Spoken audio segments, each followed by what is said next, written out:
Hi, my name is Miriam. Today we will be baking some cookies with my friends for Eid. And I'm going to be showing you the ingredients and how to make the cookies. So first we're going to need 1 cup of butter, 2 cups of flour, 1 cup of sugar, 2 egg yolks, and a pinch of vanilla. Now my friend is going to show you how to mix all of the ingredients until it becomes into a thick dough.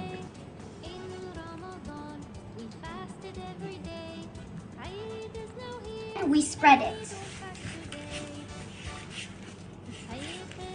Then you choose your favorite shape. I chose a flower, and then you shape the dough out.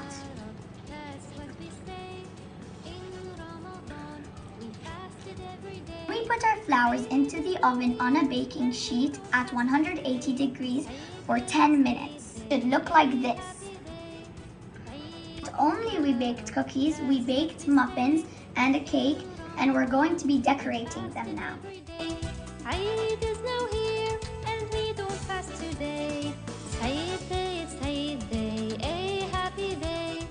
Eid Mubarak, that's what we say. In Ramadan, we fasted every day. Eid is now here, and we don't fast today. It's Eid day, a happy day.